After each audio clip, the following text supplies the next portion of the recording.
பினாமி சொத்து என்றால் என்ன? எதற்காக பினாமி தடை சட்டத்தில் மத்திய அரசு திருத்தங்களை கொண்டு வந்தது?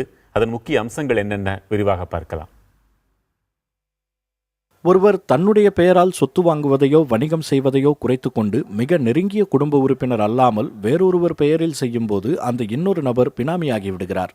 இதுபோன்ற பினாமி சொத்துக்களாக கருப்பு பணம் முடங்குவதை தடுக்க நாடாளுமன்றத்தில் கடந்த ஆகஸ்ட் மாதம் பினாமி பரிவர்த்தனை தடை மசோதா நிறைவேற்றப்பட்டது.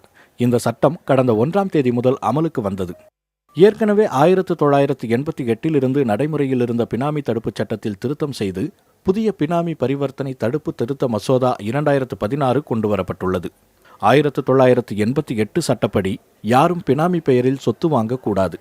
அவ்வாறு வாங்கினால் அதை அரசு எடுத்துக்கொள்ளும். பினாமி சொத்துக்கு உரிமை கோரி யாரும் வழக்கு தொடர முடியாது. இதுவே புதிய சட்ட திருத்தத்திலும் அமலில் உள்ளது. புதிய சட்டத்தின்படி பினாமி பரிவர்த்தனை புரிவோருக்கு கடுமையான தண்டனை வழங்க வழிவகை செய்யப்பட்டுள்ளது.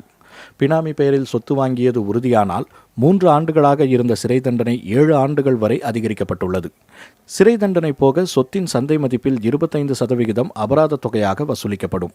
பினாமி சொத்துக்களை இழப்பீடு எதுவும் அளிக்காமல் பறிமுதல் செய்யவும் மத்திய அரசுக்கு அதிகாரம் வழங்கப்பட்டுள்ளது. வழிபாட்டு தலங்களுக்கு சொந்தமான சொத்துக்களுக்கு பினாமி சட்டத்தில் விலக்கு அளிக்கப்பட்டுள்ளது. அதே நேரத்தில் இந்த சட்டப்பிரிவை பயன்படுத்தி மோசடி செய்வது கண்டுபிடிக்கப்பட்டால் கடும் நடவடிக்கை எடுக்கப்படும் எனவும் தெரிவிக்கப்பட்டுள்ளது. பழைய சட்டத்தில் பினாமி சொத்து குறித்து யாரிடம் புகார் கொடுப்பது, யார் புகார் கொடுப்பது, விசாரணை வழிமுறைகள் என்ன என்பது போன்ற எதுவும் தெளிவுபடுத்தப்படாமல் இருந்தது.